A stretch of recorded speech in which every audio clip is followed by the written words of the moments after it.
Or shall I just go there? Go for it.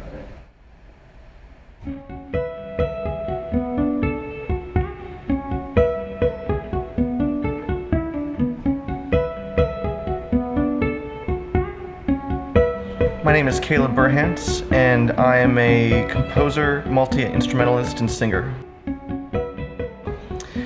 I have my debut album coming out July 30th on Cantaloupe Music, and it is called Evensong. It features 3 groups that I've worked with over the past decade, one being my group Alarmal Sound, the other being the Trinity Wall Street Choir, where I sang for 7 years and where my wife still sings.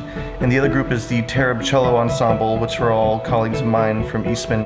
I would say that a lot of different styles end up in my music since I grew up with a very eclectic taste. I started music as a boy soprano when I was 9, and then I began violin lessons when I was 10, and then piano when I was 11, and I think electric bass when I was 12.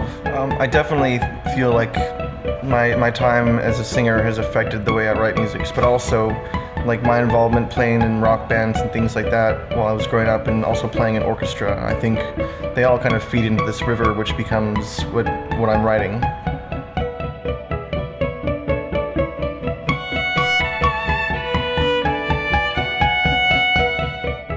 When I was growing up, I was like any other young composer, I was trying a million different styles, almost all at once in every piece kind of thing.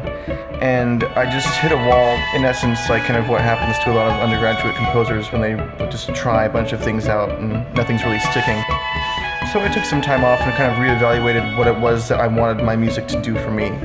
I made a very conscious decision when I was about 21, 22 to start writing music that I actually enjoyed listening to, that I felt could, you know, like talk to somebody else, like emotionally speaking, and just things at the end of the day that I wanted to hear. And that's where this music comes from.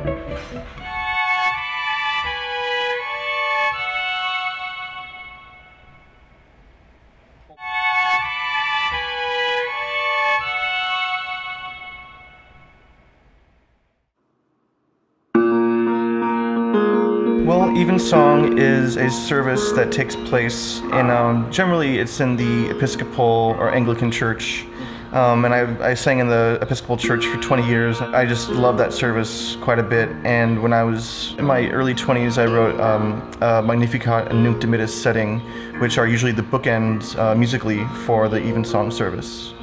And I decided to actually make them the bookends of this entire album and kind of put this in a bit of a Christian light of sorts. Maybe not. For me, I'm thinking about this title in a way that I got baptized late in my life, and I grew up in a family without much religion in it. My mother had a rebirth in faith when I was about 10 or so, and that's when I started singing in choir.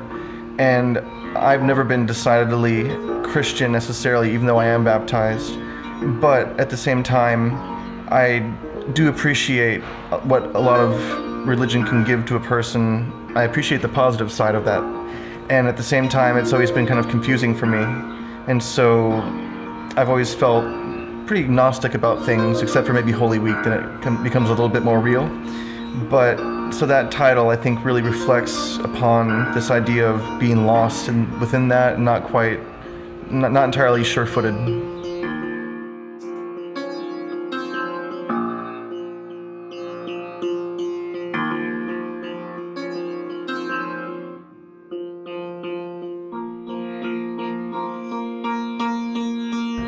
Every piece I write is extremely different in terms of the way I come up with material and approach making the piece itself. So on this album you have things like the choral works, which generally I was either sitting at a piano working on them like that, or else I was not even using an instrument and just kind of thinking about vocal lines and text overlay. And then there are things like the things left unsaid, and Oh Ye of Little Faith, where I was definitely using my looping pedal and like guitar and things along those lines. So I'm not trying to reinvent anything for sure, I'm just being very kind of pragmatic about it in my own way that I've thought about music for years. Like anybody else, I think all my ideas come from everything it is I've listened to growing up, and our generation is fortunate in the fact that We have all these recordings at our fingertips, and so we're saturated with a lot of things, but that also means that styles are going to start breaking down because there is so much influence of everything constantly. A few years ago, there was a term made up to fit the genre of music that I'm writing and that a lot of my friends are writing, and a lot of us really don't like it, including myself. And that term is either indie classical or alt classical. And I decided to embrace it head on since I don't like it so much, only because I feel it doesn't describe what our music is like. I write very different music from somebody like David Little or Nico Muhly or Judd Greenstein, and yet we're all put under the same umbrella because we all went to a conservatory and we listened to Radiohead and Bjork and things like that growing up, and we're all influenced by all these outside things. And I've decided to just go one step further and say I write emo-classical.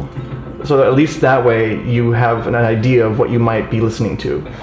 And I mean, growing up I was really influenced by post-rock and bands like that, but at the same time, with what I'm doing with my music, it comes directly from me, and I need it to feel better as a person. And so it's definitely extremely emotive, and that's what I'm trying to do, and that's what I'm doing.